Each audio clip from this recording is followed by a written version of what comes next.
አንድ ነው አይመስለኝም። ምን ተፈጥሮ ነው? እኔ እንጃ። ኤቢም አብረው ናት። ቆይ ምንድን ነው የሆነው? አሞት ነው መሰለኝ። እማዬ አሞታል። እስኪ እንደምንም ብላ እውነቷ መውጣት አለባት። እና ደግሞ እያየሁሽ ነው። እሺ የማይሆን ነገር አደርጋለሁ ብትይ ሲጥሮሽን ባደረግሽ ቀጣዩ ልጅ ውጪ ደሬ አቢጌል ናት ያደረገችው። ምኑ? መርዙ? አዎ። ምን? ተነግሮ የማያልቅ ሚስጥር፣ ተፈቶ የማያልቅ እውነታ፣ እጅግ የሚያሳዝንና እጅግ ልብ የሚሰብር። ናታን በተጨማሪ ከጭንቀት ላይ ጭንቀት ሆኖበታል። አቢጌል አስገድዳ ከንፈሬን እንድትስመኝ ያለችው ነገር እቅዷን አሳክታለች። በስተመጨረሻም የመስተፋቅር መድኃኒት በምግብ አድርጋ እንዲሰጠው እያደረገች ነው። ይህ ጉዳይ ምን እጣ ፈንታ ይኖረዋል? እጅግ አጓጊ፣ እጅግ ልብ አንጠልጣይ። ሰላምዬ ሁለተኛ ያረገዘችው ከደረጀ እንደሆነ ናታን አወቀ። ጋሽ ደረጀም በጭንቀት መሀል የሚናገሩትና ሰውን የሚያማክሩት ሲስተም እንዲጠረጠሩና እውነታው እንዲወጣ ሚስጥሩ እንዲጋለጥ አድርጎታል። አባዬ ይሄን አላምንም፣ ዳጣ ያንተ ልጅ እንደሆነች እኔ እንደማውቃት አታውቅም። ስለዚህ ሁለተኛው ልጅ ያረገዘችው ሰላም ካንተ ነው። የማይታመን እውነታ፣ ለማመን የሚከብድ ሀቅ ይላል ናታን። እጅግ ልብ ሰባሪ፣ እጅግ ልብ አንጠልጣይ፣ ለመገመት የሚከብደው ሚስጥር መጨረሻው ምንድን ነው? ወይዘሮ ማርታ ወደደችም ጠላችም ሰላምዬ የልጁን አባት ትናገራለች። ከሄድን ሳንጠይቅ እውነታውን ሳናውቅ አንመጣም ዳጣ እያለች ዳጣን እንደዛ ስትነግራት ሰምተናል። እና ዳጣም በፍጹም ማሚዬ እኔም ራሱ የማወቅ ጉጉት አድሮብኛል፣ እንጠይቃታለን፣ ለምንድን ነው መናገር ያልፈለገችው እያሉ ሁሉም ማወቅ ፈልገዋል።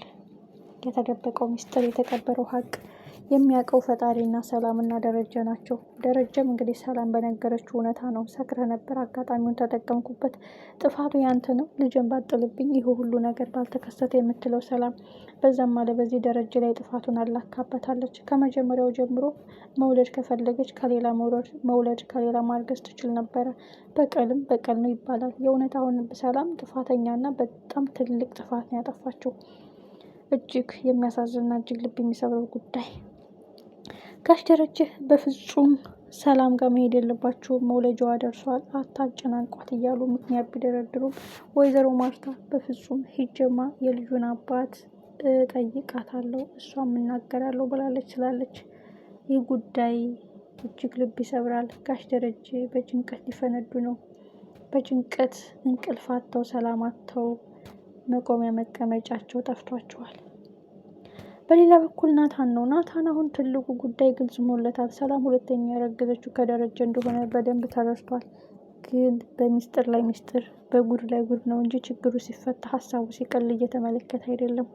ናታንም እንደ አማካሪነቱ ሲነግረው ለእሷ ብትነግራት መልካም ነው የሚለውን ነገር ሀሳብ አካፍሎታል። ጋሽ ደረጀ ግን እንዳይነግራት ፈራው እያለ የሌላ ሰው ታሪክ የሚያወራው የራሱን ታሪክ እንደሆነ ናታን ጥንቅቅ አድርጎ ያውቃል። በስተመጨረሻም ሁለተኛ የተረገዘው ልጅ ከእሱ ነው ወይስ ከማን የሚለውን ሲጠይቅ ጋሽ ደረጀ ከባድ ጥርጣሬ ውስጥ ገቡ። ይህ ማለት ናታን ያውቃል እንዴ ስለዚህ ሚስጥር የሚለው ነገር ነው። ምክንያቱም ያ ደብዳቤ ናታን ላይ እንደተቀመጠ ስለሚያውቅ። ግን ናታን ትልቅ ጥፋት ያጠፋው አቢጌል ደብዳቤውን ወስዳብኛለች፣ አባዬ ምን እንደሆነ እኔ በፍጹም አላየሁትም፣ ግን ከእሷ ቀምቼ ደብዳቤውን ሳየው ትንሽ ግራ ተጋብቼና ጨንቆኛል እና በእሱ እያስፈራራች ነው ብሎ ሀሳብ ቢያካፍለውና ቢያማክረው ትልቅ መፍትሄ ይኖረው ነበረ። ናታንም ነገሮችን ለማቅለል ጭንቀቱን ለማቅለል እየፈለገ ሌላ መዘዝ ይዞበት እየመጣ ነው። ይህም አቢጌል ወጥመድ ውስጥ እያስገባችው ነው። እጅግ የሚያሳዝን እጅግ ልብ የሚሰብረው ጉዳይ። መጨረሻው መቼ ነው? ማብቂያው መቼ ነው? ተንኮልና ክፋቷ አላልቅ ያለው ሁልጊዜ ከክፋትና ከተንኮል አልሸሽ ያለችው አቢጌል በስተመጨረሻ ለናታን መስተፋቅር አምጥታ በምግብ እንዲሰጠው እያደረገች ነው። ይህ ጉዳይ የእውነት የቤታቸው አጋዥ ደፍራ ያንን ምግብ እንዲበላ ትፈቅድለታለች። ኦልሬዲ ምግቡ ላይ የሆነ ነገር እንደተጨመረ ገብቷታል። ናታን ለአቢጌል ምንም እንዳትላት ግን እሷ ክፍል ወስጄ የሆነ ነገር ጨምራበታለች ብላ ብትነግረውስ ወይስ አትነግራትም? ማለት ከባድ ነው። የአቢጌል ጸባይ ቤት ውስጥም እዛ ምኝታ ክፍሉ ካሜራ አስቀምጣ ሊሆን ይችላል። ስለዚህ ልጅቷም ለራሷ ትሰጋለች ማለት ነውና ትልቁ ጉዳይ ናታን አሁን አቢጌልን በመሳሙ ራሱ እየተጸጸተ ነው። ጊዜ ለመስጠት ነገሮችን መፍትሄ ለማቅለል ከክፍሌ እንድትወጣ ያረኩት ነገር ነው። ዳጣ ይቅርበኝ እያለ በጸጸት ሲገረፍ እና በጸጸት ሲጨነቅ አይተናል። ሌላው ትልቁ ጉዳይ አርዱን ነው። አርዱን እንግዲህ መስተፋቅሩን አምጥቶላት አመሰግናለሁ ብላ እቅፍ ስታደርገው በህልሙ ጭልጥ ብሎ 44 ኪሎ ሜትር ተጉዞ ህንድ ደርሷል ማለት ነው። ህንድና ኢትዮጵያ 44 ኪሎ ሜትር ነው ወይ እንዳትሉኝና እንግዲህ እኔ የመጨረሻ ዳንስ ሲደንሱ ሲጨፍሩ ምናምን የእውነት መስሎ ነበረ። አርዱን መጨረሻ ተሳካለት እያልኩ ነበርና እንግዲህ ኤኒዌይ በዛም አለ በዚህ አርዱን በአቢጌል እቅፍ ውስጥ እቅፍ ሲያረጋት እንግዲህ ጭልጥ ብሎ ህንድ ሀገር ደርሶ ጨፍሮ ተዝናንቶ ብዙ ነገር አድርገው መጥቷል። እንግዲህ አቢጌል መጨረሻ የክፋቷ ክፋት የአርዱን ፍቅር ጥሩ ሆኖባት አርዱን ላይ ይጥላታል ብለን ተስፋ እናደርጋለን። እጅግ የሚያሳዝነውና እጅግ ልብ የሚሰብረው አሁንም የወይዘሮ ማርታ ጉጉት ነው። ወይዘሮ ማርታ ደሬን የመሰለ ባል ስላለኝ እያለች የምትመጻደቀው ወይዘሮ ማርታ ጉዷን ስትሰማ ምን ያህል ስብራት ምን ያህል ጉዳት እንደሚደርስባት ከባድ ነው። ናታን ዳጣ ደግሞ አባትሽ እንዴት ዝም አለ? እንዴት ሳይጠይቅሽም? ምን ያህል ጨካኝ ቢሆን ነው ስትላትም አባዬ እናንቺ አላችሁልኝ፣ እነሱ ከሱ በላይ እናንተ ናችሁ ለእኔ ቤተሰቦቼ። እሱ ወልዶ ጥሎኛል። ኦልሬዲ እናንተ ናችሁ እየረዳችሁኝና እያገዛችሁኝ እንድበረታና ሰው እንደሆን እያደረጋችሁኝ ያላችሁ። ስለዚህ ከሱ እናንተ ለእኔ ቅርቦች ናችሁ ትላለች ዳጣ። እንግዲህ ከአገናኝኝና የት ነው ያለው እንዴት ነው የሚለው ጥያቄ እንዳይጨመርባት አቋራጭ ሲስተም የተጠቀመችው ሙድ ነው።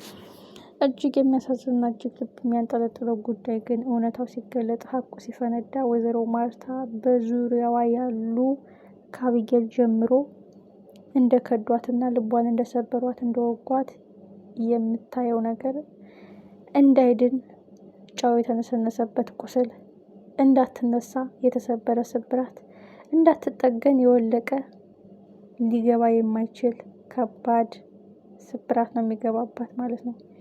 አስቡት ደሬን 100% አምነዋለሁ በሱ ተማመናለሁ እያለች ደረጀ በሚያደርገው ሪያክሽን በሚያደርገው ድንጋጤ በሚደነባበረው ነገር መጠጠር ራሱ አልፈለገችም። በቃ አይምሯ ውስጥ ቢመጣ ራሱ ሊሆን ይችላል እንዴ ብላ መቀበል አልፈለገችም። እና መጨረሻ ግን እውነታውን ስትጋፈጥ ሀቁ ሲፈነዳ ምን ያህል እንደምትሰበር ለማመን ይከብዳል። እስኪ እናንተስ የግል አስተያየታችሁን ኮሜንት ቦክስ ላይ አስቀምጡ። የእውነት የቤታቸው አጋዥ ያንን ምግብ ናታን እንዲበላው ትሰጠዋለች ወይስ እንዳትናገር ትልቅ ነገር ልንገርህ እዚህ ምግብ ላይ የሆነ ነገር ተጨምሮበታል ብላ ትሰጠዋለች? እጅግ አጓጊና እጅግ ልብ አንጠልጣይ ነው። ሁላችንም ቀጣይ ክፍል በጉጉት እንጠብቀዋለን። በተረፈ ለምታግዙ ለምታበረታቱኝ ውድ ቤተሰቦቼ እጅጉን አመሰግናለሁ። ቀጣይ ክፍል ሁላችንም በጉጉት እንጠብቀዋለን።